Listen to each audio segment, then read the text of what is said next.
جب کوئی حضور کا ہو جاتا ہے تو رب اس کو اپنا محبوب بنا لیتا ہے. تو حضور کی محبت خدا کی محبوبیت کا ذریعہ ہے. اس لیے ہمیں حضور کا پیار اپنی روحوں میں موجزن کرنا ہے، حضور کی محبت اپنی روحوں میں اتارنی ہے، اور محبت اپنے تمام تر تقاضوں کے ساتھ جب روح پذیر ہوگی تو پھر ہمارا انداز زندگی بھی سنور جائے گا، ہماری آخرت بھی سنور جائے گی. محبت کے من جملہ تقاضوں میں سے سب سے بڑا تقاضا محبوب کی اطاعت ہے کہ بندہ جس سے پیار کرتا ہے اس کی بات مانتا ہے. یہ ہے دعوی محبت کا ثبوت، اس کی دلیل. اور حضور کے صحابہ کی زندگیاں دیکھیے کہ انہوں نے حضور علیہ الصلوۃ والسلام کے ساتھ کیسے پیار کیا. حضور کی محبت میں اپنی عادتوں کو بدل دیا. حالانکہ عادتیں نہیں بدلی جاتی. دو سکے بھائی ہوں، رشتہ کتنا گوڑا ہے، اور ایک گھر میں پرورش پائی ہے، ایک گود میں پلے ہیں، ایک باپ کے گہوارہ تربیت میں رہے ہیں، لیکن طبائع میں اختلاف یہ ایک فطری بات ہوتی ہے. ہمارے پاس لوگ آتے ہیں، دو سکے بھائی ہوتے ہیں، ایک کی طبیعت ادھر کو جا رہی ہوتی ہے، دوسرے کا مزاج ادھر کو جا رہا ہوتا ہے. ایک سخت نرم مزاج ہوتا ہے اور دوسرے کی آنکھوں سے انگارے پھوٹ رہے ہوتے ہیں. ایک معاف کر دینے والا ہوتا ہے، ایک سخت غصیلا ہوتا ہے. ایک کی طبیعت کے اندر تلخی کی چنگاریاں ہوتی ہیں اور ایک کی طبیعت کے اندر نرمی کے پھول ہوتے ہیں. آپ نے بھی دیکھا ہوگا.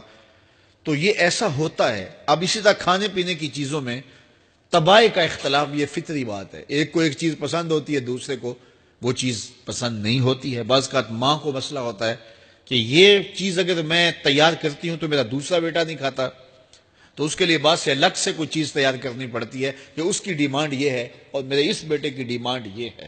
مائیں مزاج سمجھتی ہیں. ایک آغوش میں پرورش پانے کے باوجود خون ایک ہے، گہوارہ تربیت ایک ہے، دودھ ایک ہے، لیکن طبیعتوں کے اندر اختلاف پایا جا رہا ہے. لیکن صحابہ کی زندگیاں دیکھیے، انہوں نے اپنی طبیعتیں بھی حضور کی طبیعت کے سانچے میں ڈھال دی.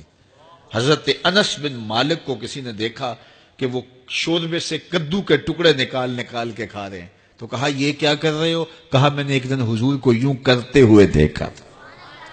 تو طبائع کا اختلاف یہ ایک فطری اختلاف ہوتا ہے، لیکن صحابہ نے اس کو بھی چھوڑا اور حضور کی محبت کے سانچے میں ڈال دیا. پھر اس چیز کا انتظار نہیں کیا کہ حضور کا فرمان کیا ہے، حضور کی چاہت پہ اپنے مزاج کو بدلا. اللہ اکبر. حضور علیہ الصلوۃ والسلام مدینہ المنورہ کی گلی سے گزر رہے تھے. ایک گنبد نما مکان بن رہا تھا اور ایسے مکان حضور کو پسند نہیں تھے. تو آقا کریم علیہ السلام نے پوچھا یہ مکان کس کا ہے؟ کہا فلاں انصاری کا ہے. حضور گزر گئے، چہرے پہ تھوڑے سے ناگواری آثار حویدہ ہوئے. کسی نے اس صحابی کو بتا دیا کہ حضور گزرے تھے، تیرے مکان کو دیکھا، شاید پسند نہیں آیا. 2-4 دن کے بعد حضور دوبارہ گزرے، دیکھا کہ وہاں ملبے کا ڈھیر پڑا ہوا تھا. فرمایا اس صحابی کو بلایا گیا. کہا میں پرسوں ترسوں گزرا تھا، تیرا مکان دیکھا تھا، یہ کیا ہوا؟ عرض کی میں نے گرا دیا ہے. فرمایا کیوں؟ عرض کی سنا تھا آپ کو پسند نہیں، سنا تھا آپ کو پسند نہیں. میں اور آپ دیکھیں ہمارا کیا کیا حضور کو پسند ہے، سر سے لے کر پاؤں تک، نجی زندگی سے لے کے سیاسی زندگی تک، اپنے امور ذات سے لے کر کے اپنی معاشرتی زندگی تک، ہمارا کیا کیا حضور کو پسند نہیں، اور ہر وہ چیز بدل دیں جو حضور کو پسند نہیں. محمد دی زیارت محمد دے رنگ وچ، اے ٹھگ بازیاں جانے پیارا محمد صلی اللہ علیہ وسلم. میرے شیخ کامل کا ایک شعر ہے، اور وہ شعر اتنا وزنی ہے کہ اگر میرے پاس جواہر لال موتی ہوں اور میں ایک پلڑے میں ڈال دوں اور ایک پلڑے میں یہ شعر رکھ دوں تو یہ شعر پھر بھی بھاری ہوگا. یاری لا تو پاک نبی سنگ، اے پر پوری یاری، پھر درود قبول ہے تیرا لکھ نہ لوں ایک واری. 1.25 لاکھ مرتبہ درود پڑھنا ایک طرف، اور ایک دفعہ حضور کی ذات پہ درود پڑھنا، ان کی محبت کے سانچے میں یوں ڈھل کر کے جو وہ کہتے ہیں وہ میری زندگی کا عمل ہے، یہ اس سے وزنی ہے، یہ اس سے بھاری ہے.